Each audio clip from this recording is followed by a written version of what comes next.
And ito naman ay mga energy ng success, tagumpay mga kapiksi. Ito ay progreso ng mga dinadasal nyo mga kapiksi.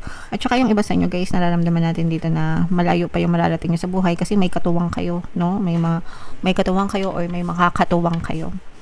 Para sumakses, magtagumpay kayo, para maabot nyo talaga yung mga dreams nyo, mga kapiksi. So, you're not alone. Hindi kayo nag-iisa, guys. Una, tutulungan kayo ng universe at saka ng mga spirit guides nyo. Pangalawa, kung meron kayong mga special person,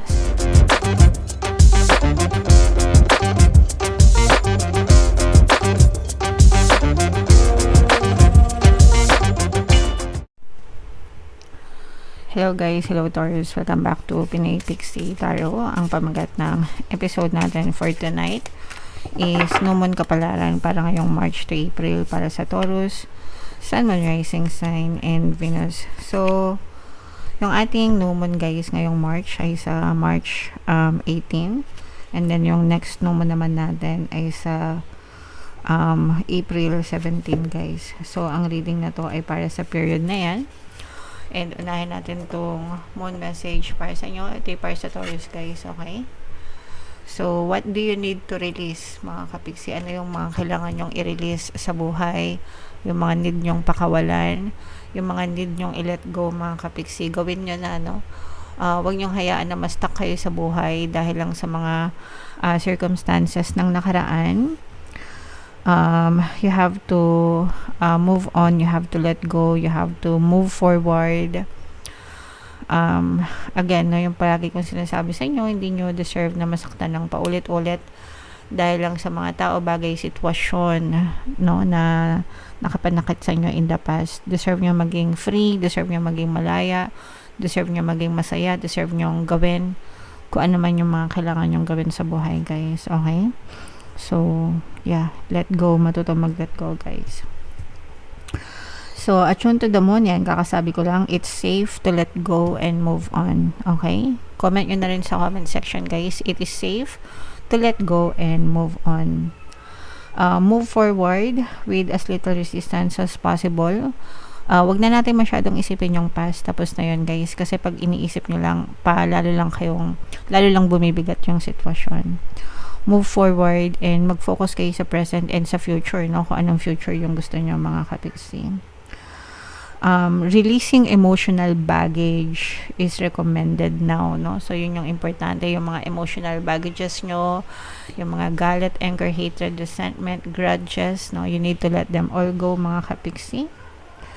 And say sorry to someone kung kailangan nyo mag-sorry sa ibang tao guys. Kasi diba tayo, gusto natin makarinig ng sorry dun sa mga taong nanakit sa atin. So, ganun din yung mga taong nasaktan natin, guys. They also want to hear that sorry from us. So, kung meron kayong nagawa ng hindi maganda, and if you feel na kasalanan nyo, mag-sorry kayo mga kapiksi. Okay? Do energetic work such as meditation or yoga. Makakatulong yung pag-meditate, guys, para gumaan yung pakiramdam nyo. Marami siyang benefits, mental, emotional, physical, and even spiritual guys. At saka magkakaroon talaga kayo ng clarity, no? So, kung hindi kayo marunong mag-meditate guys, meron tayong Tagalog guided meditation dito sa ating channel para mawala ang stress and anxiety. So, punta lang kayo sa homepage guys, no? Pakinggan nyo yun kahit once a day or once a week kung kailan nyo feel guys, para gumaan yung pakiramdam nyo, makatulong sa inyo. O kaya makinig kayo ng Ho'oponopono natin para sa mga may emotional pain naman. Napaka gandang subliminal guys, sobrang dami na nating natulungan sa Ho'oponopono mga kapiksi. So ito naman guys, pakinggan natin yung love message or love advice sa inyo. Kung ano lang yung makaresonate guys, iba-iba kasi yung mensahe. So, eto mga kapiksi, no? Eto, takot sa commitment. Eto, guys. Fear of intimacy, running away. Guys, letting go, no? So, yung isa sa inyo, ibig sabihin yung isa sa inyo, takot sa commitment. Yung isa, umaalis na. Yung isa, ayaw na. So, it's either ikaw ito or yung person mo. Pero yung isa sa inyo, hindi committed sa relationship. In fact, takot siya sa mga commitments and sa mga responsibilities. Guys, okay? Takot siya na matali sa relasyon. And yung iba sa inyo, dahil sa ganyan, parang napag-iisipan nyo na, this is not for me, no? Cutting ties, moving on, no? Yan nga yung sabi natin. So, maaaring ito yung mga kailangan yung i-release, guys, no? Mag-move on, mag-let go. And kasi deserve nyo na magkaroon ng maganda. So, para pumasok yung maganda, kailangan i-let go nyo yung mga hindi magaganda. Okay? Yung mga kumakain ng space, ng energy nyo, para magkaroon ng space sa buhay nyo, mga kapiksi. Okay? So, huwag kayong matakot na may mawala kasi may kapalit naman yan. And in fact, yung kapalit yan, mas better, mas something na deserve nyo, Taurus. Kaya huwag kayong matakot. Okay? And ito naman, guys, reminiscing, no? Reminiscing old memories. Pwedeng palaging tinitingnan yung mga pictures, yung mga videos na meron kayo, guys, no? And yung iba sa inyo, parang iniisip nyo rin yung mga nangyari sa sitwasyon nyo, sa buhay nyo, and parang doon kayo natututo ng mga lessons din. Although, I'm also sensing some kind of regret na parang iniisip nyo, sana pala ganito, sana pala ganyan, sana hindi na lang ako ng ganito, ganyan. But it's okay, it's all part of the process.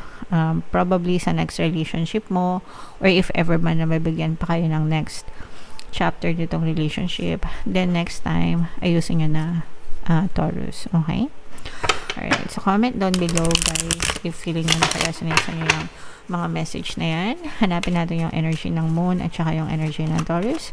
Habang sinashuffle ko to, guys, panoorin nyo muna yung video natin regarding sa ating paano mag-manifest ng abundance video course. Kapiksi, sawa ka na ba sa mga struggles at hirap sa buhay mo? Masipag ka ba at masikap sa buhay ngunit hindi ka pa rin umaasenso? Ilang beses ka na bang nag-attempt magnegosyo at mag-invest pero palagi ka pa rin nalulugi? Sa pagkakataon na ito ay maaaring may subconscious beliefs ka na nagiging balakid sa iyong pag-unlad at pagyaman. Introducing, paano mag-manifest ng abundance video course. Dito ay matututunan mong ma-overcome ang mga balakid mo para tuluyan ka ng umunlad, umasenso, sumagana, maging matagumpay, successful at maswerte sa iyong kabuhayan, pera, trabaho, negosyo sa lapi at kaperahan ng bonggang-bongga. Dali, mag-send na ng email sa pinoypixie@gmail.com at simulan na ang iyong pagyaman ngayon.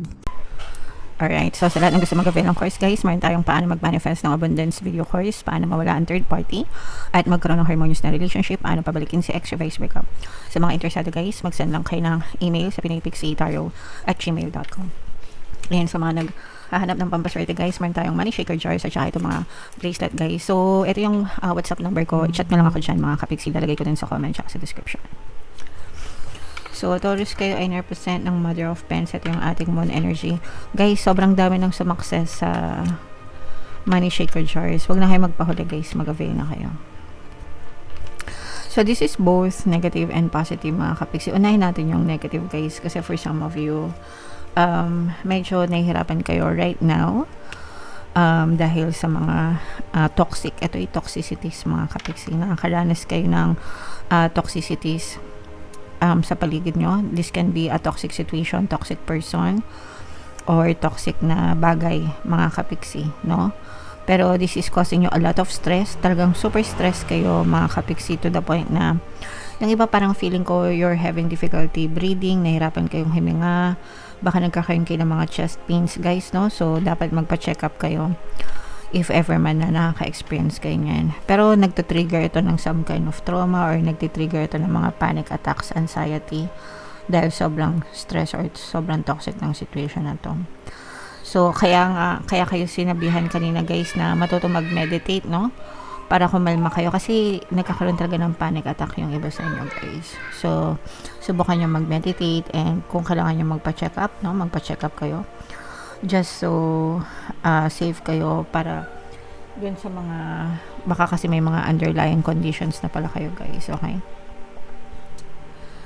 Alright. So, sana malampasan nyo yan, mga kapiksi. Ito yung mga dreams coming true. Mga dasal ito, guys, no? Na magkakatotoo yung mga dinadasal nyo, mga kapiksi. Kung meron kayong specific na wish or minamanifest specifically, guys. Pero syempre ito ay hindi instant, mga kapiksi. Ito ay ini-effortan. Syempre dapat consistent kayo sa pagdadasal, mga prayers and affirmations nyo, yung effort nyo sa physical reality at saka positibong mental diet. Pero kapag ginawa nyo yan, guys, talagang tutuparin ni universe yung mga dasal nyo So, konting tiis lang mga kapiksi. Parang ito guys, I'm sensing na maaring bumuhos ang biyaya, no? Bumuhos ang blessings. Bumuhos ang mga magagandang movement, no, sa iyong physical reality na may kinalaman sa mga pinagdadasal nyo guys. Okay? So, dasal-dasal lang guys hanggang sa makamtan nyo yung mga yan, mga kapiksi. Ito guys, nakikita na. Ito yung mga return of investment, mga kapiksi. At saka meron ding return, meron babalik sa inyo guys. Ito, I'm sensing na these are old contracts. Old transaction, old deals. Na parang mabubuhay, no? Mga dating kontrata, mga dating katransaksyon nyo, yung mga hindi natuloy dati, yan. Parang ngayon siya mapupush through mga kapiksi, no? And malaking mga komisyon, yung mga makukuha nyo. Ito yung applicable sa mga nakasalalay sa komisyon, sa mga incentive, yung kanilang pinagkakakitaan. Okay?